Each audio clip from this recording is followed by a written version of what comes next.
Assalamualaikum warahmatullahi wabarakatuh. Selamat pagi anak-anak, bagaimana kabarnya hari ini?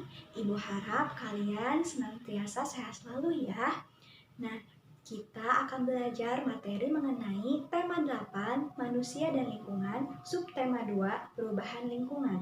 Muatan pembelajaran yang akan kita pelajari ada muatan IPS dan juga PPKN. Muatan IPS kita akan belajar mengenai jenis-jenis pekerjaan yang bisa dilakukan perorangan dan juga secara kelompok. Kemudian untuk PPKN-nya kita akan belajar mengenai bagaimana sikap kita untuk mengetahui atau menghargai bagaimana budaya-budaya dan adat istiadat yang ada di sekitar kita atau di daerah kita. Nah, agar kalian lebih mengerti lagi, yuk simak materi video pembelajaran Ibu hari ini, budaya-budaya dan adat istiadat yang ada di sekitar kita atau di daerah kita. Nah, agar kalian lebih mengerti lagi, yuk simak materi video pembelajaran Ibu hari ini. Namun, sebelum memulai pembelajaran, alangkah baiknya kita berdoa terlebih dahulu. Berdoa dimulai.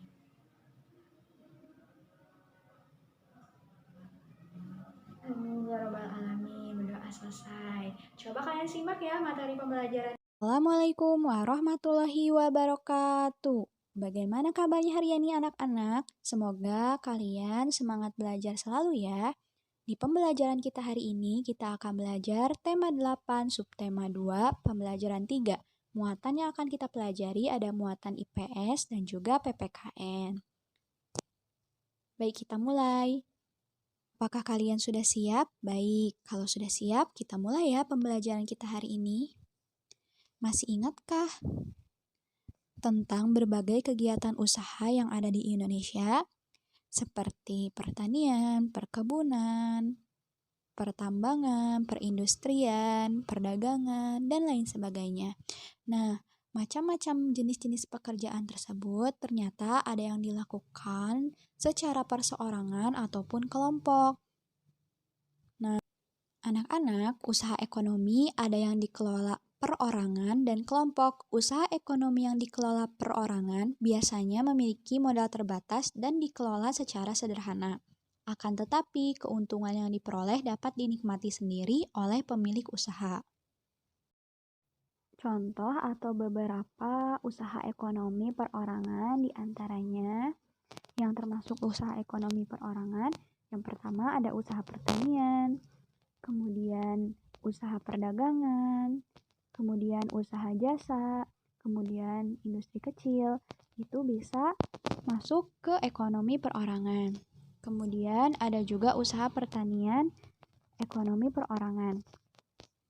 Sebagian besar usaha pertanian dikelola secara perorangan. Usaha ini memiliki modal terbatas, lahan yang digarap petani biasanya terbatas, dan juga lahan persawahan dan ketegalan semuanya digarap dan dikelola secara perorangan atau sendiri-sendiri. Kemudian ada usaha perdagangan. Usaha perdagangan secara perorangan biasanya berskala kecil dan sedang. Contoh usaha perdagangan antara lain pedagang asongan, pedagang keliling, pedagang kaki lima, pedagang di pasar, warung, dan toko kelontong itu memiliki usaha secara perorangan. Kemudian usaha jasa. Usaha jasa yang dilakukan secara perorangan. Secara umum banyak usaha jasa yang dikelola secara perorangan. Contohnya itu seperti usaha salon, penjahit, fotokopi, bengkel, potong rambut, dan penjualan pulsa termasuk kepada usaha jasa perorangan. Selanjutnya ada contoh industri yang kecil yang dilakukan secara perorangan. Contohnya, sektor industri yang dikelola perorangan merupakan industri rumahan. Contoh industri rumahan antara lain usaha kerajinan tangan berupa pembuatan keramik, souvenir, tembikar, anyaman, dan mebel. Itu merupakan termasuk industri kecil yang dilakukan perorangan. Nah, ternyata banyak sekali ya usaha perorangan yang ada di sekitar kita. Coba kalian amati apa saja usaha perseorangan yang ada di sekitar kalian. Pasti kalian banyak menemukan ya usaha-usaha yang ada di sekitar kalian, yang termasuk ke dalam usaha perseorangan. Selanjutnya, usaha masyarakat banyak dipengaruhi oleh kondisi geografis tempat tinggalnya. Sebagai contohnya di Bali, keindahan alam dan keunikan budaya di Pulau Bali menjadikan industri pariwisata berkembang pesat. Akibatnya banyak jenis usaha jasa di Bali. Tahukah kamu keunikan budaya di Bali? Ya, Bali banyak sekali ya budaya serta adat istiadat dan keunikan budaya yang ada di Bali. Lalu apa sajakah itu? Yang pertama, Bali.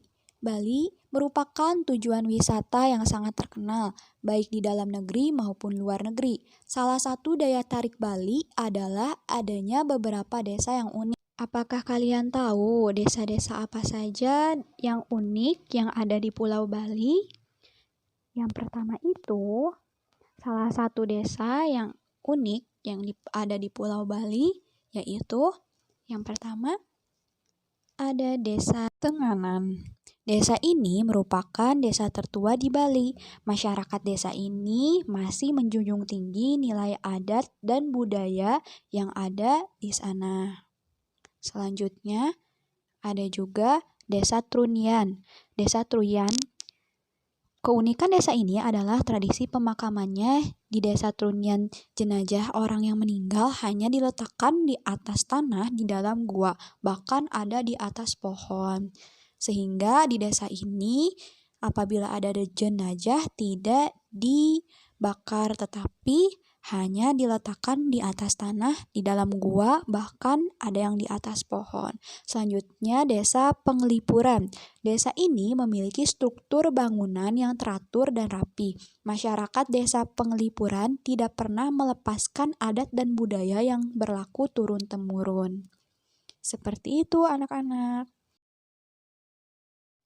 Nah, anak-anak, setiap daerah memiliki keunikan tersendiri, dan kita tentunya harus menghargai keunikan adat istiadat tersebut. Dimanapun kita berada, kita harus saling menghargai dan menghormati.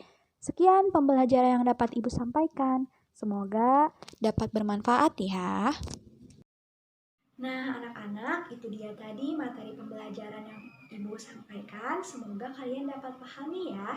Kesimpulan dari pembelajaran kita hari ini, kita sudah belajar mengenai jenis-jenis pekerjaan yang dapat dilakukan secara perorangan maupun kelompok. Kemudian bagaimana sikap kita mengenai budaya dan adat istiadat yang ada di dalam setiap daerah masing-masing. Nah, sekian pembelajaran yang dapat Ibu sampaikan. Kurang lebihnya Ibu mohon maaf.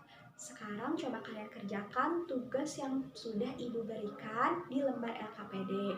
Tetap semangat belajar ya anak-anak. Sekian pembelajaran dari Ibu. Sebelum menutup pembelajaran hari ini, kita berdoa terlebih dahulu ya anak-anak. Berdoa dimulai. Amin ya rabbal alamin. Wassalamualaikum.